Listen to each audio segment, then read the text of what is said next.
भीष्म पितामह ने भगवान से प्रार्थना करने लगे, कन्हैया मैं आपसे ही की वरदान है,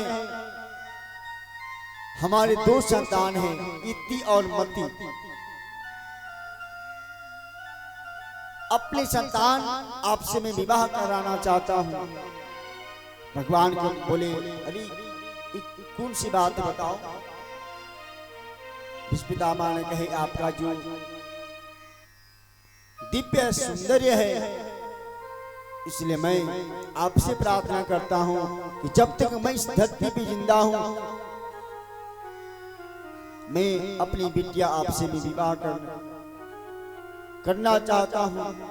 भगवान के जाओ, जो आपकी इच्छा है। जैसे भगवान ने आदेश दिए और भीष्म पितामह ने पुनः इधर दान धर्मान, स्त्री धर्मान, भगवत धर्मान, धर्म की भी यहाँ व्याख्या किए हैं।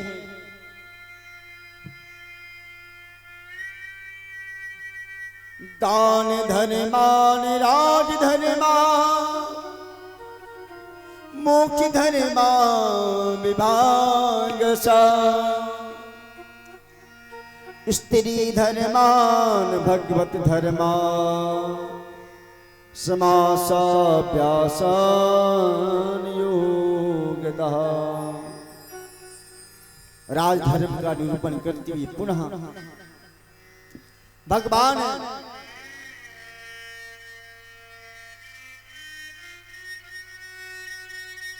जिस मृत्यु का समय आया, आते ही सारे देवता स्तुति करने लगे और स्तुति करने बाद पुनः,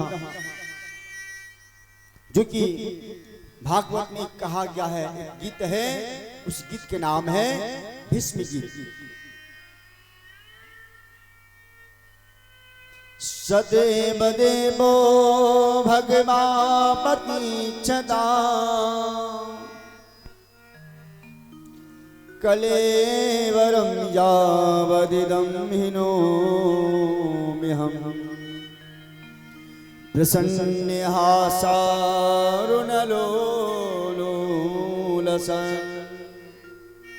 मुखाम्बुजोद्यान पतरा चतुर्भुजा। भगवान स्तुति करते हुए पुनः अपना शरीर को परित्याग कर लिए और परित्याग करने के बाद पुनः सारे देवता भगवान की स्तुति गाते हुए पुनः भजन करने लगे। आइए हम सभी भजन का आनंद लेते हैं। इतना करे न स्वामी जब प्राण तन से निकले, गोविंद नाम लेकर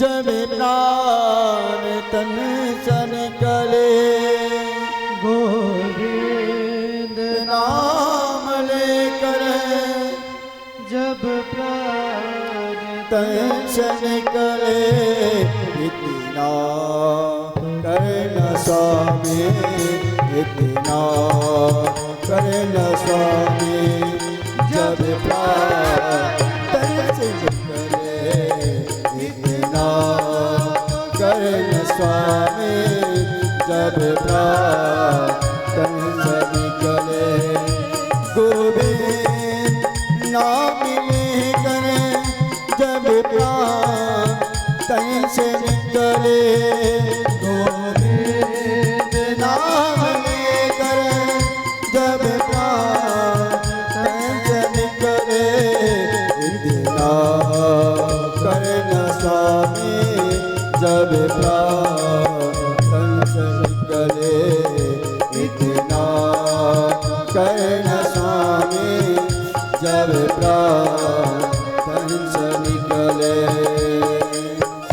बोले भगवत भगवान की जय हो, जय हो।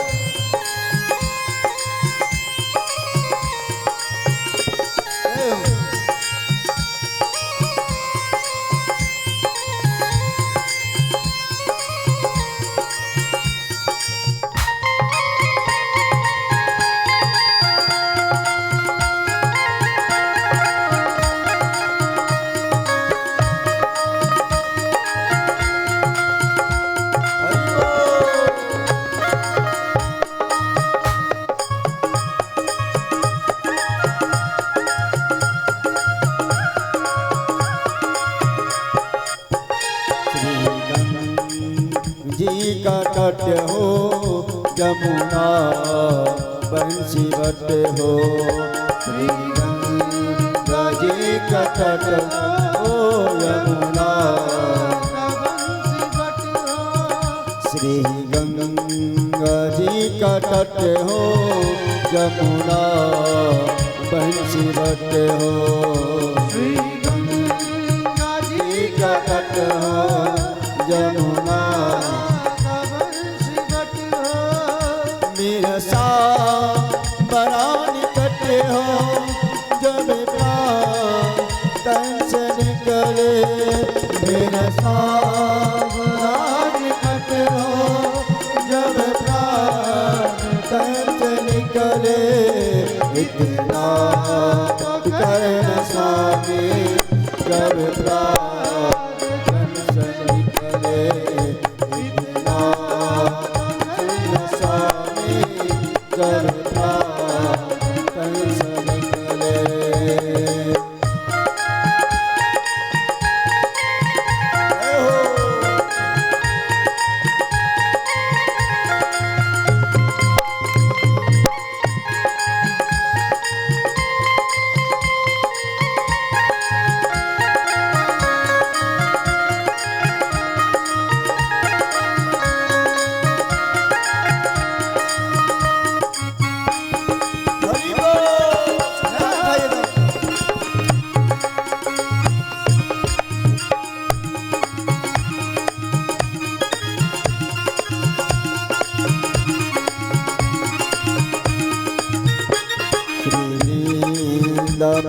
स्थल हो श्री मुख में तुलसी दल हो, वृंदावन स्थल हो श्री मुख में तुलसी दल हो, श्री वृंदावन स्थल हो मेरे मुख में तुलसी दल हो,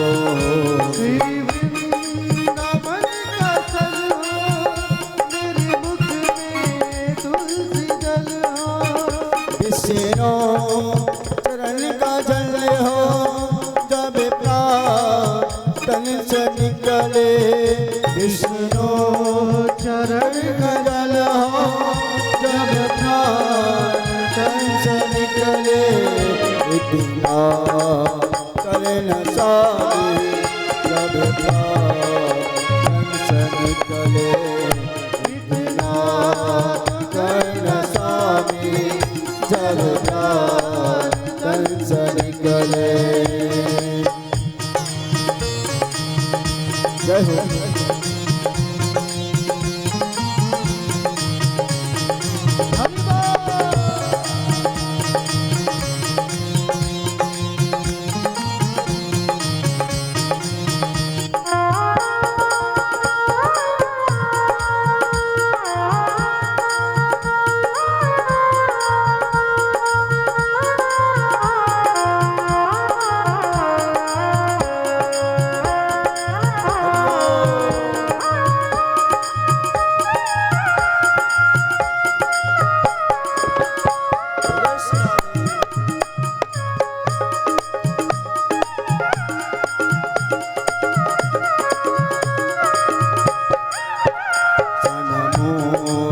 सावरा कड़ा हो बंसी सही भरा हो,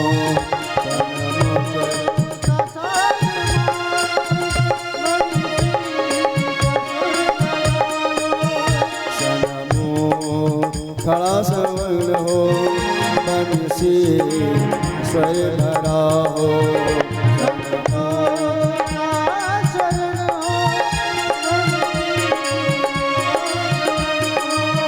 तेरी इच्छा चरण धरा हो जब प्राण तन से निकले, तेरी इच्छा चरण धरा हो जब प्राण तन से निकले, तेरी इच्छा चरण धरा हो जब प्राण तन से निकले, तेरी इच्छा चरण धरा हो जब प्राण तन से निकले,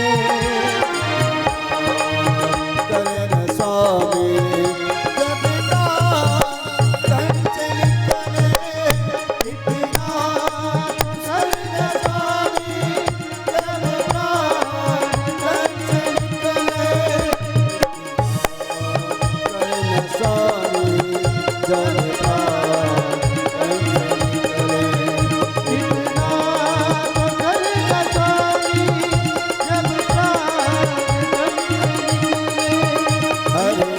हरे राम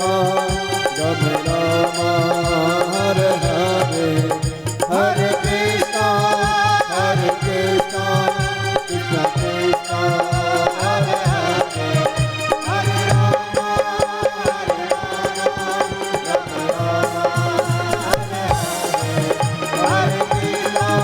हरे कृष्णा कृष्ण कृष्ण हरे हरे हरे राम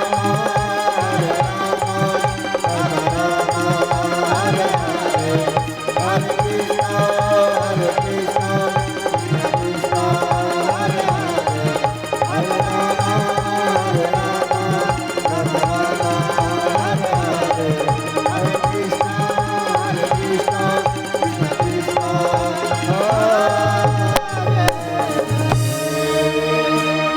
गंगा मैया की जय, यमुना मैया की जय। इस प्रकार से प्यारे भक्तों राजा भीष्म पितामह जी का शरीर पुनः त्याग हुआ।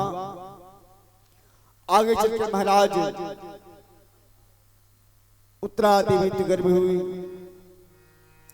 और उत्तरा मां गर्भ से पुनः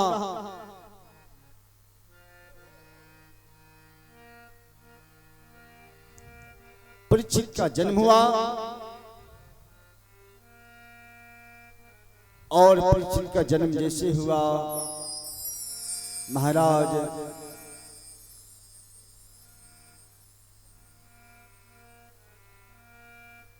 पुनः परीक्षित जी का विवाह इंद्रावती के साथ हो गया। परीक्षित ने मैंने विचार किया कि मैंने सुना है कि कलयुग में बहुत सा पाप बढ़ रहा है और क्यों ना हम इनका जांच थोड़ा कर लेते हैं। महाराज परीक्षित ने पुनः चल पड़े दिग्विजय करने के लिए। रास्ते में देखें संत महात्मा ब्राह्मणों के प्रति दुराचार्य हो रहा है, गौ माता पर अत्याचार हो रहा है। इस प्रकार से परीक्षित ने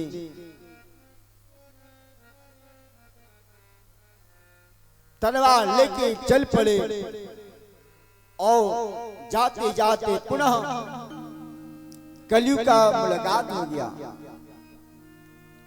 महाराज जैसे कलयुग ने देखा राजा परीक्षित जी को, तुरंत राजा परीक्षित के चरणों में साष्टांग दंडवत हो गए। कहे प्रभु क्या आज्ञा है मेरी।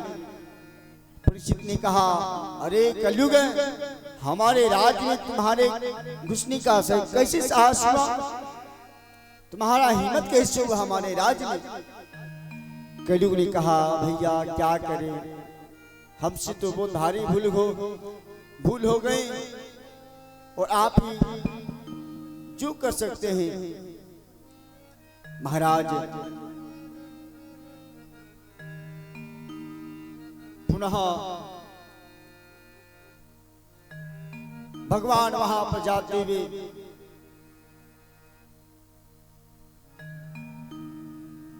कलयुग का स्थान देते हुए द्वितम दानम श्रेयसूना इस जगह पर कलयुग का स्थान दिया। फिर पुनः राजा परीक्षित निकल पड़े। अब थोड़ा सा जांच करना चाहिए कि तपस्या जो इतने बड़े संत महात्मा तपस्या करते हैं तो तपस्या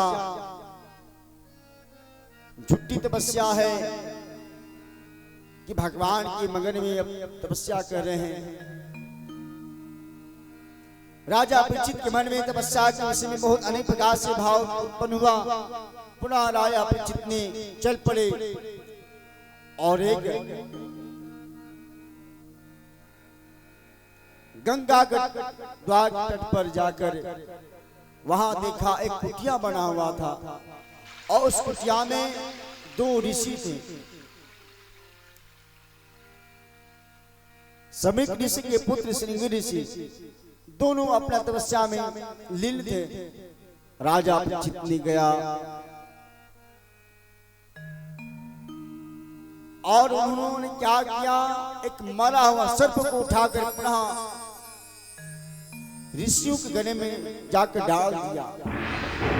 जैसे तपस्या भंग हुआ, महाराज महात्मा ने राजा परीक्षित जी को श्राप ही दे डाला। जाओ, आपने संत का आपने अपमान किया है, आपने संतों का आपने तपस्या भंग किया है, इसलिए तुम्हें कोई मरने से कोई नहीं बचा सकता है। अब महाराज राजा परीक्षित ने वहां पर थर-थर कांपने लगे, अब मैं क्या करूं, मैं तो अभी मर जाऊंगा। महाराज जैसे पता चला, जैसे ही पता चला सुखदेव जी महाराज जी को, और सुखदेव जी महाराज प्रकट हो गए, और प्रकट होने बाद पुनः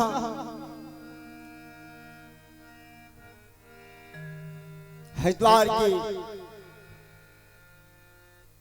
पावन तट पर बैठकर राजा परीक्षित जी को 7 दिनों के अंदर ही राजा परीक्षित को कथा श्रवण कराकर पुनः मोक्ष दिलाए हैं। बोले श्रीमद् भागवत महापुराण की जय। इसलिए प्यारे भक्तों, श्रीमद् भागवत सप्ताह ज्ञान के 7 दिनों का ही होता है।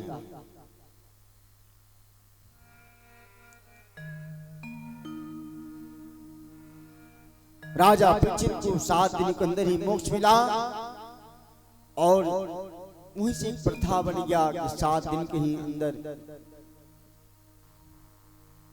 संपूर्ण कथा सुनाया जाता है। उसके बाद राजा परीक्षित भगवान की मंगलमय कथा सुनकर पुनः ध्यान अपने धाम को चले गए। इस प्रकार से प्यारे भक्तों, आज ने आपने ये सारे प्रसंग आपने श्रवण किया है। कहा क्या है, मनुष्य जीवन में इस धरती पर जन्म लेना कोई बड़ी बात नहीं है, लेकिन जिन्होंने अपने माँ अपने पुत्र को जन्म देने के लिए अनेक प्रकार की पीड़ा सहकर भी यदि वो बेटा कुसंग निकल जाए, डाकू बन जाए, चोर चिल्लर बन जाए, तो उस माता को बहुत बड़ी पीड़ा होती है। कभी अपने माँ पिता अपने बच्चों को भी दुख दिखना नहीं चाहते हैं, लेकिन आज के लोग ऐसा संगत भी करते हैं जहां रंगत निकल जाए। आज के लोग तो अपने माँ और पिता को भी माना प्रारंभ करते हैं। वैसे क्लब में पिता को भी हत्या करवा देते हैं डाकुओं से, और अनेक प्रकार से संसार में भी दुराचार कार्य हो रहा। प्यारे भक्तों,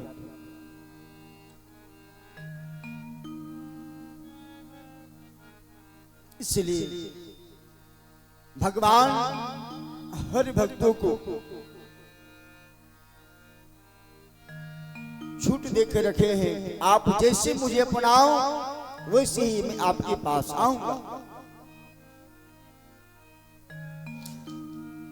उसी प्रकार माँ और पिता है, अपने बच्चों को सुख देने के लिए जहां तहां से धन एकत्रित करके पढ़ाई लिखाई में बच्चों के ऊपर खर्च करते हैं। लेकिन वही बच्चा जब पढ़ लिख जाता है ना, तो ही माँ और पिता को मुख्य बना देता है। आपने क्या किया है? आपने जीवन में कुछ नहीं किया है, लेकिन जो माँ और पिता करते हैं वो आप जीवन में कभी भी आप नहीं कर सकते।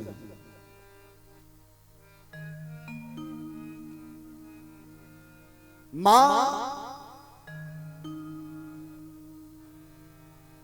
जो कि अनेक प्रकार की कठिनाई को सहती हुई बच्चे को पालन करते हैं, अनेक प्रकार से, वैसे कि जहां पर आवश्यकता पड़ता है वहां पर बच्चों को पैसे भेजकर पुनः अनेक प्रकार से सुविधा वहां दिलाते हैं। लेकिन वही बालक यदि भगवान की कथा से विमुख हो जाए, लेकिन आज के लोग माँ और पिता भी बच्चों को संस्कार नहीं दे पाते हैं। कहा गया है कि बिनु सत्संग विवेक न होई और राम की बात बिनु सूल बने सोई। संगत हर जगह प्राप्त नहीं होता है प्यारे भक्तों। संगत वही प्राप्त होता है जहां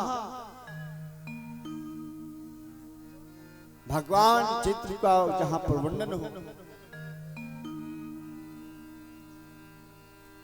संगत कहीं मार्केट में आपको बाजार में नहीं मिलेगा, मिलेगा तो आपको एक सभा में मिलेगा। मंदिर में आपको संगत प्राप्त होगा।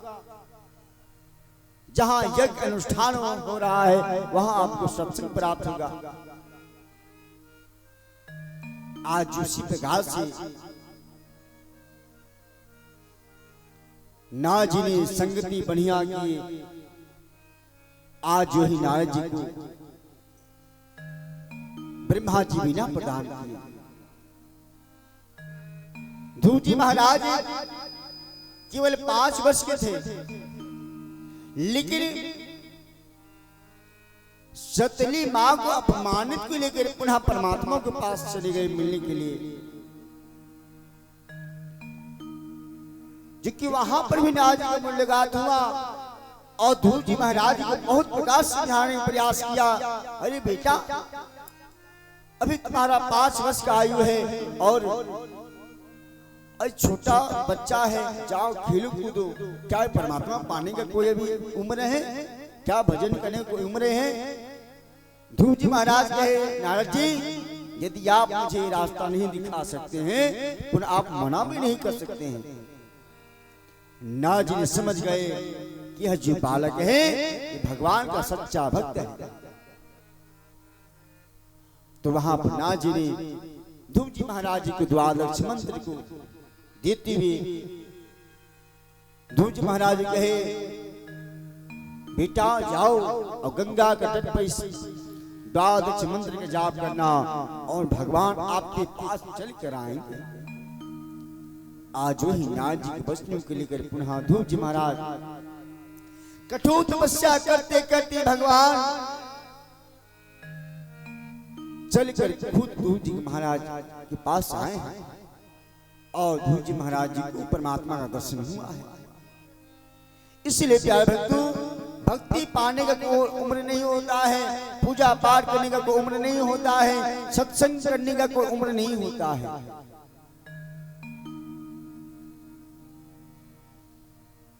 इसलिए प्यारे भक्तों, आप अपने बच्चे को अच्छे संगत दें, अच्छे गुण दें,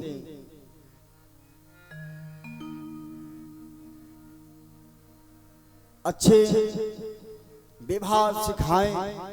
कैसे अपने परिवार के बीच में रहकर किस प्रकार से व्यवहार किया जाता है, किस प्रकार से आचरण किया जाता है, किस प्रकार से भाई बहनों की संग में बैठकर किस प्रकार से वार्तालाप किया जाता है। ये सारे सत्संग केवल आपको घर में मिलेगा, मंदिर में मिलेगा, जहां भगवान नाम की उच्चारण हो। बोले भक्त वत्सल भगवान की जय। तो आज की कथा यहीं पर आपका कथा तो विश्राम नहीं होता है, अपने वाणी को आज यहीं पर विश्राम देते हैं। आइए कुछ प्रभु नाम के संकीर्तन का आनंद लेते हैं। इसको आप सभी आरती में प्रवेश करेंगे। बोले भक्त वत्सल भगवान की जय।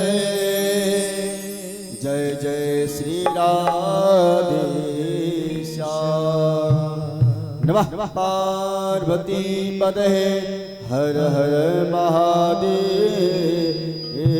शंभो।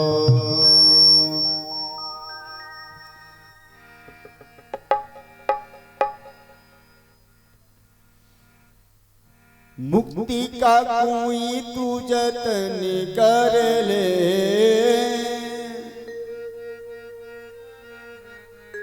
मुक्ति का कोई तू जतन कर ले, रोजी थोड़ा थोड़ा। क्या कहेंगे माता बहने? रोजी थोड़ा थोड़ा हरि का भजन कर ले, रोजी थोड़ा थोड़ा हरि का भजन कर ले। मुक्ति का कोई तू जतन कर ले, मुक्ति का कोई तू जतन कर ले, मुक्ति का कोई तू जतन कर ले, मुक्ति का कोई तू जतन कर ले। रोजे थोड़ा थोड़ा हरि का भजन कर ले, रोजे थोड़ा थोड़ा हरि का भजन कर ले।